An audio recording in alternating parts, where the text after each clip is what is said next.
ሰላም ተማሪዎች እንደምናላችሁ ጸረናያ ነኝ ከሳቋማ በአዲስ አበባ ዩኒቨርሲቲ ጂኦሎጂካል ሳይንስስ ዲፓርትመንት ሌክቸረር። በዛሬው ቪዲዮአችን የግሬድ 9 ባዮሎጂ ዩኒት 5 ሪቪው ኩዌስችንስ የክለሳ ጥያቄዎችን እንሰራለን። የሳቋማ ቴሌግራም ቻናላችንን ጆይን፣ ዩቲዩብ ቻናላችንን ሰብስክራይብ እንዲሁም ዌብሳይታችንን ጎብኙ እያልኩኝ ወደ ጥያቄዎቹ።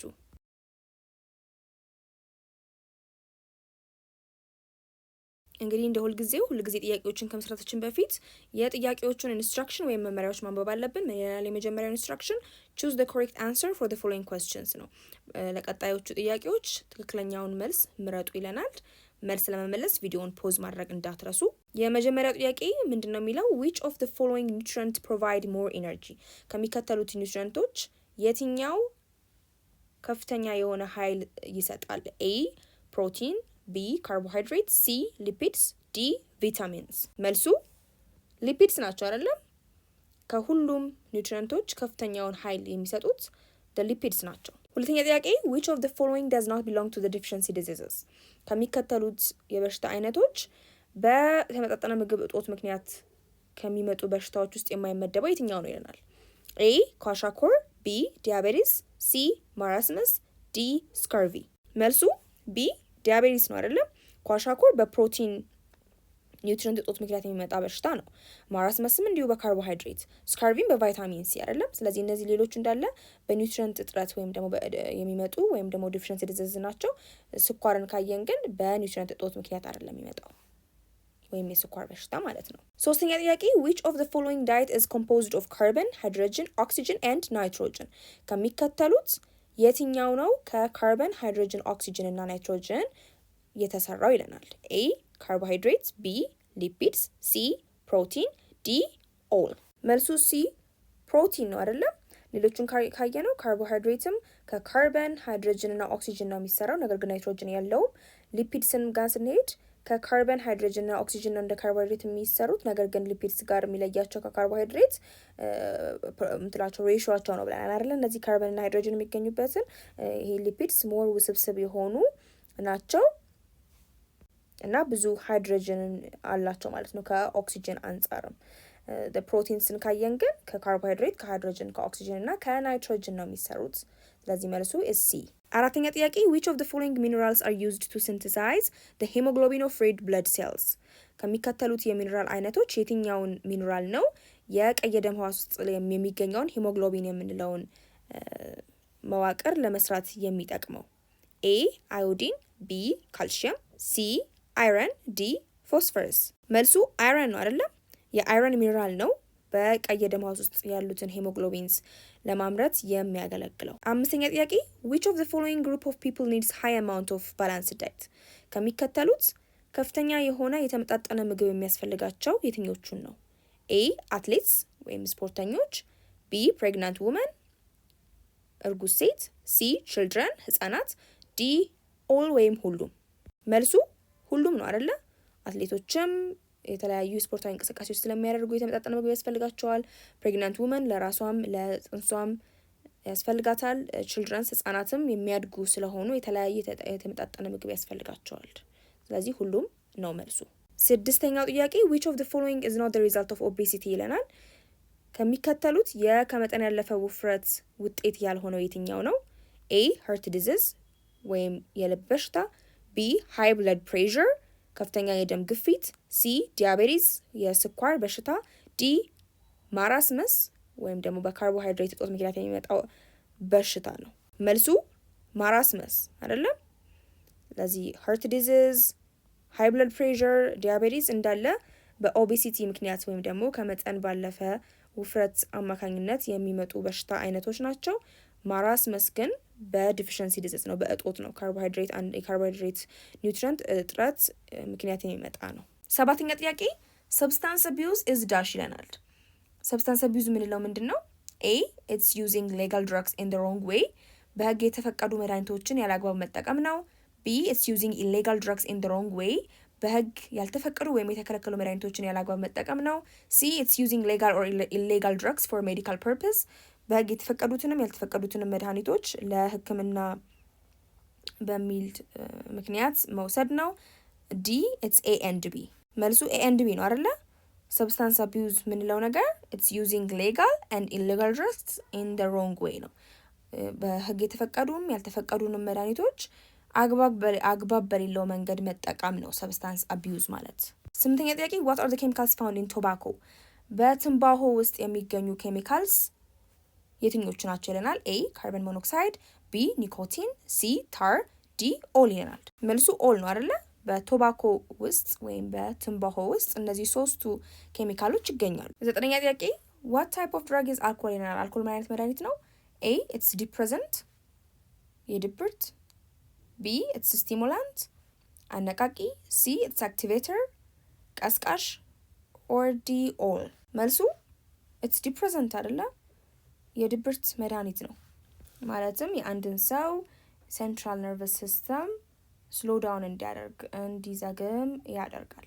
10ኛው ጥያቄ what is the stimulant or psychoactive component found in cannabis ይለናል። በካናቢስ ተክል ውስጥ የሚገኝ አነቃቂ የሆነው ነገር ወይም ኮምፖነንት ምንድን ነው? ኤ ቴትራሃይድሮካናቢኖል ነው THC፣ ቢ ካቲኖን፣ ሲ ኒኮቲን፣ ዲ ታር። መልሱ ኤ መልሱ ኤ ነው አይደለ? ቴትራሃይድሮካናቢኖል ነው the stimulant in cannabis። ሁለተኛውን ኢንስትራክሽን ስናነብ ደግሞ fill in the blank space with appropriate words ነው የሚለው።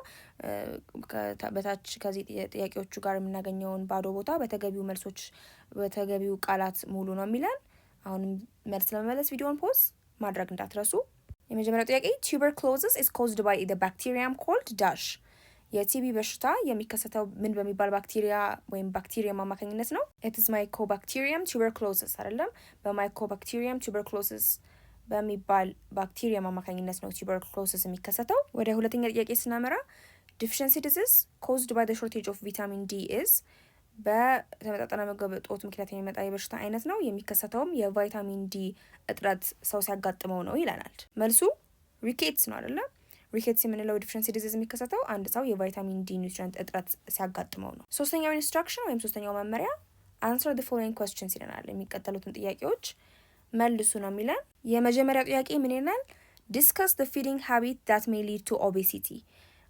ኦቤሲቲን የሚያመጣ ወይም ደግሞ ከመጠን ያለፈ ውፍረትን የሚያስከትል የአመጋገብ ልማድ ምን አይነቶች እንደሆኑ አብራሩ ነው የሚለው። የመጀመሪያው is overeating high calorie foods like fast food and sugary snacks ነው። ከመጠን ባለፈ ኃይል ሰጪ የሆኑ ምግቦችን መብላት፣ እንደዚህ እንደ ፋስት ፉድ ጥብስብስ ብለው ተጠብሰው የሚበሉ ምግቦችን፣ እንዲሁም ደግሞ ስኳራማ የሆኑ ምግቦችን ከመጠን ባለፈ መብላት። ሁለተኛ consuming sugary drinks ስኳራማ የሆኑ መጠጦችንም መጠጣት regularly ማለት ነው በተከታታይ which add empty calories without satisfying hunger ዝም ብለው ኃይል ብቻ የሚሰጡ ሌላ የኒውትሪየንት ቫልዩ ወይም የኒውትሪየንት ጠቀሜታ የሌላቸው ይዞታ የሌላቸው መጠጦችን መጠጣት። ሶስተኛ skipping meals and overeating later disrupting metabolism ብዙ ምግቦችን ለሰዓታት ሲያበሉ ቀርቶ ከዛ ግን በአንዴ ብዙ መብላት። አምስተኛ mindless eating የምንለው ነው ዝም ብሎ ያለማስተዋል ከመጠን ባለፈ መብላት። and 5 a diet high in fat and sugar የሆኑ በቅባታማና ስኳራማ የሆኑ ምግቦችን መመገብ ሰውነታችን ከሚያስፈልገው ኢነርጂ ባለፈ ማለት ነው። ሁለተኛ ጥያቄ ምን ይላል? list the components of a balanced diet and give a good source of food for each ይለናል። የተመጣጠነ ምግብ ውስጥ የምናገኛቸው ነገሮች ኒውትሪየንቶች ዘርዝሩና ለእያንዳንዱ ደግሞ ጥሩ የዛ ኒውትሪየንት ምንጭ ነው የምትሏቸውንም የምግብ አይነቶች ጻፍ ይለናል። ስለዚህ in the balanced diet የተመጣጠነ ምግብ ውስጥ ልናገኛቸው የምንችሉ ኒውትሪየንቶች አንደኛው ካርቦሃይድሬት ነው ወይም ደግሞ ኃይል ሰጪ ኒውትሪየንት ነው ብለናል። ሆል ግሬን የሆኑ ጥራጥሬዎች ውስጥ፣ ፍሩትስ ፍራፍሬዎች ውስጥ፣ ቬጂቴብልስ አረንጓዴ ተክሎች ውስጥ አትክልቶች ውስጥ እናገኘዋለን ብለናል። ፕሮቲንስ ሌላኞቹ ናቸው ለእድገትና ለጥገና የሚያግዙ ኒውትሪየንትስ ናቸው። እነዚህ ደግሞ ፕሮቲንስ ከሚት ውስጥ፣ ስጋ ውስጥ፣ ፊሽ፣ አሳ፣ ኤግስ፣ እንቁላል እና ሌጊዩምስ ጥራጥሬዎች ውስጥ ልናገኘው እንችላለን ፕሮቲን ኒውትሪየንትን። ሶስተኛ ደረጃ ፋትስ ናቸው። እነዚህ ደግሞ ኢነርጂ ስቶሬጅ ናቸው ኃይልን ለማከማቻነት የሚጠቅሙ እንደ ኃይል ተከማችተው መቀመጥ የሚችሉ ኒውትሪየንትስ ናቸው። እነዚህም ደግሞ ሶርሳቸው ኦሊቭ ኦይል ውስጥ፣ ነትስ ውስጥ፣ የለውዝ ፍሬዎች ውስጥ፣ አቮካዶ ውስጥ፣ ፋቲ ፊሽ ውስጥ፣ ቅባታማ የሆነ አሳ ውስጥ ልናገኝ እንችላለን እነዚህን ፋትስ ኒውትሪየንት። ሌላኛ ኒውትሪየንት አር ቪታሚንስ ለሰውነት ውስጥ ለሚከናወኑ የተለያዩ ተግባራት እገዛ የሚያደርጉ ንጥረ ነገሮች ናቸው። በስሞል አማውንት የሚያስፈልጉ ወይም ደግሞ በመጠኑ የሚያስፈልጉ ሲትረስ ፍሩትስ እንደ ሌመን እንደ ሎሚ እና ኦሬንጅ ወይም ብርቱካን ውስጥ ልናገኘው እንችላለን። ሊፊ ግሪንስ አረንጓዴ ቅጠል ያላቸው ምግቦች ውስጥ እና የተጠናከሩ ምግቦች ውስጥ ፎርቲፋይድ ፉድስ ውስጥ ልናገኝ እንችላለን ዲስ ቪታሚንስን። ሌላኛው ሚኒራልስ ናቸው። እነዚህም ልክ እንደ ቫይታሚንስ ፎር ቦዲ ፋንክሽን የሚያገለግሉ ናቸው።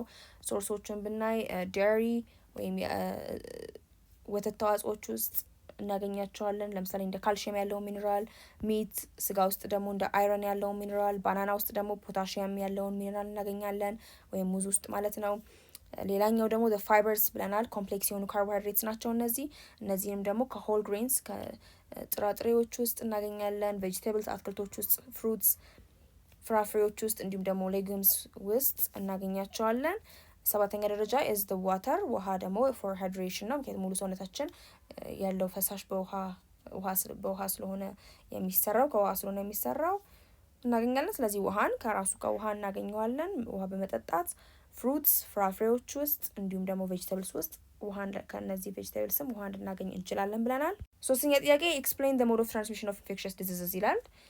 የተላላፊ በሽታዎች የመተላለፊያ መንገዶቹን አብራራ ነው የሚለን። እንግዲህ ኢንፌክሽስ ዲዚዝስ ወይም ተላላፊ በሽታዎች በተለያዩ መንገድ ሊተላለፉ ይችላሉ ከሰው ወደ ሰው። አንደኛው ኢዝ ዳይሬክት ኮንታክት፣ ይሄ ፊዚካል ኮንታክት ነው። አንድ በበሽታ የተያዘ ሰው ሌላኛውን ሰው የሚስም ከሆነ ሊያስተላልፍ ይችላል በሽታውን። ሁለተኛው ኢንዳይሬክት ኮንታክት ነው፣ በተዘዋዋሪ ያለ ኮንታክት ነው። ይሄ ደግሞ ኢትስ ኮንታክት ዊዝ ኮንታሚኔትድ ሰርፌስስ ኦር ኦብጀክትስ፣ ለምሳሌ የበር እጀታዎች ላይ፣ ስልክ ላይ አንድ ሰው የተያዘ ሰው እነዛን ስልክና የበር እጀታ ይዞት ከዛ ደግሞ ጤነኛ ሰው መጥቶ እነዛን ይዞ እነዚህን የበር እጀታና ስልክ ነክቶ ከዛ እጁን ሳይታጠብ የሚበላ ከሆነ አይን አፍንጫውን የሚይዝ ከሆነ በዛ መንገድ ሊተላለፍ ይችላል ተላላፊ በሽታ።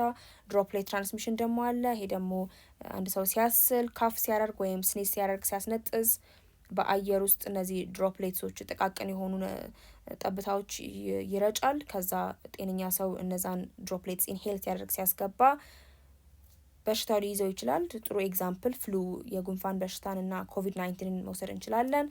ሌላኛው ኤርቦርን ትራንስሚሽን ነው። እነዚህ ልክ እንዳልናቸው እነዚህ የበሽታ አምጪ ተዋሳን በአየር ውስጥ ተበትነው ከሆነ እና ሌላ ጤነኛ ሰው ወደ ውስጥ ኢንሄል ካደረጋቸው ከአየር ጋር አብሮ ከሳባቸው ወደ ውስጥ ሊተላለፉ የሚችሉበት ሁኔታ አለ። ተላላፊ በሽታዎች ለምሳሌ እንደ ቱበርክሎዝስ፣ ሚዝልስ፣ ኩፍኝን እና ቱበርክሎዝስን ወይም የሳምባ ነቀርሳን ብናይ በእንዲህ መንገድ ሊተላለፉ ይችላሉ። ሌላኛው ቬክተር ቦርን ትራንስሚሽን ነው። እነዚህ ደግሞ ቬክተርስ አሉ በሽታን ተሸክመው ኬሪ አድርገው ከሰው ወደ ሰው የሚያስተላልፉ ህይወት ያላቸው ነገሮች ኦርጋኒዝምስ ናቸው። በእነሱ ደግሞ አማካኝነት የሚተላለፉ ኢንፌክሽስ ዲዚዝስ አሉ። ለምሳሌ በኢንሴክትስ እና በአኒማልስ ላይ ሆነው ማለት ነው። ለምሳሌ ማሌሪያን ብንወስድ የወባት በሽታን ብንወስድ በወባ ትንኝ አማካኝነት ነው ከአንዱ ሰው ወደ ሌላ ሰው የሚተላለፈው።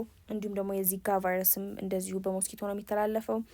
6ኛ ደረጃ ደግሞ ዲስ ፊካል ኦራል ትራንስሚሽን የምንለው አለ። ይሄ ደግሞ አንድ ሰው ሰገራን ከነካ በኋላ እጁን በአግባቡ ሳይታጠብ ምግቦችን ካዘጋጀና ምግቦችን ኮንታሚኔት ካደረገ እንዲሁም የተበከለ ውሃን ከበከለ በእነዚህ በተበከሉ ምግብና ውሃዎች አማካኝነት ተላላፊ በሽታዎች ሊተላለፉ ይችላሉ።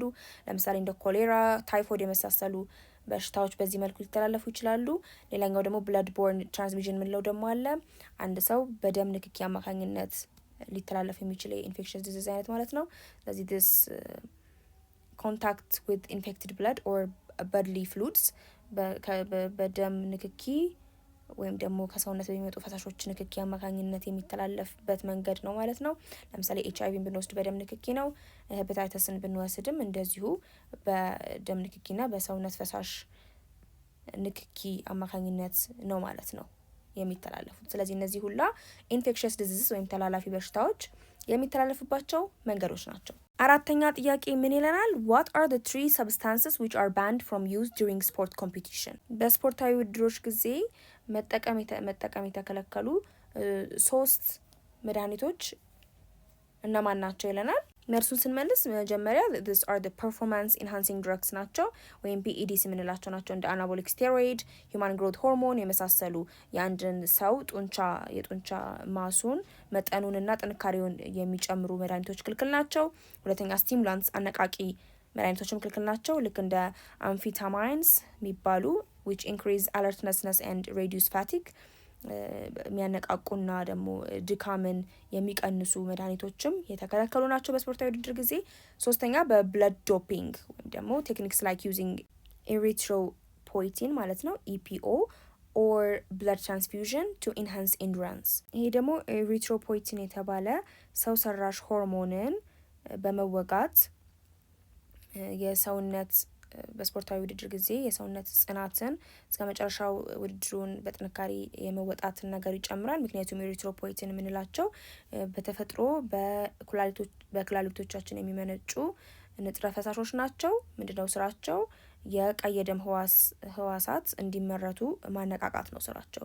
ስለዚህ እነዚህ ሰው ሰራሽ ኤሪትሮፖይቲን በሚወጋ ጊዜ አንድ አትሌት ልክ በተፈጥሮ ተነቃቅቶ ሰውነታችን የቀይ ደም ህዋሳትን ያመርት እንደነበረ ሁላ አሁንም የዛ ሰው አትሌት ደም ውስጥ የተለያዩ የቀይ ደም ህዋሳት ይመረታሉ ማለት ነው። በዚህ የተነሳ ደግሞ ምን ይፈጠራል? የኦክሲጅን ሌቭሉ ይጨምራል። አንድ ሰው ሳይደክመው ጸንቶ ስፖርታዊ ውድድሩን ማከናወን እንዲችል ስለሚያደርግ ማለት ነው። ስለዚህ እነዚህ ሶስቱ በጥብቅ የተከለከሉ መድኃኒት አይነቶች ናቸው ማለት ነው በስፖርታዊ ውድድር ጊዜ። እንግዲህ የዛሬ ቪዲዮአችን ይህን ይመስል ነበረ። እንዲሁም ደግሞ የዩኒት 5 ማብቂያችንም ይሄ ነው የሚሆነው። በቀጣይ ቪዲዮ ደግሞ ዩኒት 6ን የምንጀምር ነው የሚሆነው። የሳቋማ ቴሌግራም ቻናላችንን ጆይን፣ ዩቲዩብ ቻናላችንን ሰብስክራይብ፣ እንዲሁም ዌብሳይታችንን ጎብኙ። ጥያቄዎች፣ አስተያየቶች ካላችሁ እዛ ላይ ጻፉልን። በቀጣይ ቪዲዮ እስከምንገናኝ ድረስ ሰላማችሁ ይብዛ።